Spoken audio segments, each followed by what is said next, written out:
ओम नमः शिवाय।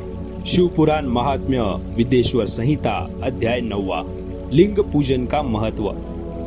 नंदिकेश्वर कहते हैं, ब्रह्मा और विष्णु भगवान शिव को प्रणाम कर चुपचाप उनके दाएं बाएं भाग में खड़े हो गए। उन्होंने पूजनीय महादेव जी को श्रेष्ठ आसन पर बिठाकर पवित्र वस्तुओं से उनका पूजन किया। दीर्घकाल तक स्थिर रहने वाली वस्तुओं को पुष्प वस्तु तथा अल्पकाल तक टिकने वाली वस्तुओं को प्राकृत वस्तु कहते हैं। हार, नुपुर, कियूर, किरीट, मणिमय कुंडल, यज्ञोपवीत, उत्तरीय वस्त्र, पुष्पमाला, रेशमी वस्त्र, हार, मुद्रिका, पुष्प, तांबूल, कपूर, चंदन एवं अगरू का अनुलेप, धूप, दीप, श्वेत छत्र, व्यंजन, ध्वजा, चंवर तथा अनेक दिव्य उपहारों द्वारा जिनका वैभव वाणी और मन की पहुंच से परे था, जो केवल परमात्मा के योग्य थे, उनसे ब्रह्मा और विष्णु ने अपने स्वामी महेश्वर का पूजन किया। इससे प्रसन्न होकर भगवान शिव ने दोनों देवताओं से मुस्कुराकर कहा, पुत्रों, आज तुम्हारे द्वारा की गई पूजा से मैं बहुत प्रसन्न हूँ। इसी कारण यह दिन परम पवित्र और महान होगा। यह तिथि शिवरात्रि के नाम से प्रसिद्ध होगी और मुझे परम प्रिय होगी।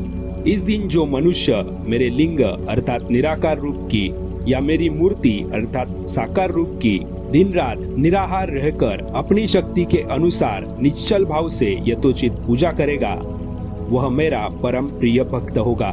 पूरे वर्ष भर निरंतर मेरी पूजा करने पर जो फल मिलता है, वह फल शिवरात्रि को मेरा पूजन करके मनुष्य तत्काल प्राप्त कर लेता है।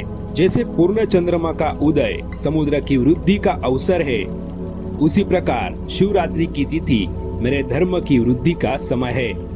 इस तिथि को मेरी स्थापना का मंगलमय उत्सव होना चाहिए।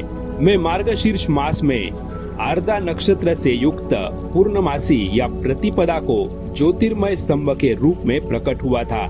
इस दिन जो भी मनुष्य पार्वती सहित मेरा दर्शन करता है अथवा मेरी मूर्ति का या लिंग की झांकी निकालता है, वह मेरे लिए कार्तिकेय से भी अधिक प्रिय है। इस शुभ दिन मेरे दर्शन मात्र से पूरा फल प्राप्त होता है।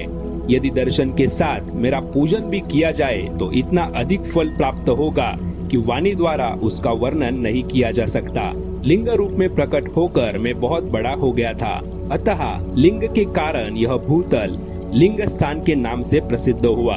जगत के लोग इसका दर्शन और पूजन कर सके, इसके लिए यह अनादि और अनंत ज्योति स्तंभ अथवा ज्योतिर्मय लिंग अत्यंत छोटा हो जाएगा। यह लिंग सब प्रकार के भोग सुलभ कराने वाला तथा भोग और मोक्ष का एकमात्र साधन है। इसका दर्शन, स्पर्श और ध्यान प्राणियों को जन्म और मृत्यु के कष्ट से छुड़ाने वाला है। शिवलिंग के यहाँ प्रकट होने का कारण यह स्थान अरुणाचल नाम से प्रसिद्ध होगा तथा यहाँ बड़े बड़े तीर्थ प्रकट होंगे। इस स्थान पर रहने या मरने से जीवों को मोक्ष प्राप्त होगा। मेरे दो रूप है, साकार और निराकार। पहले मैं स्तंभ रूप में प्रकट हुआ, फिर अपने साक्षात रूप में। ब्रह्म भाव मेरा निराकार रूप है तथा महेश्वर भाव मेरा साक्षात रूप है।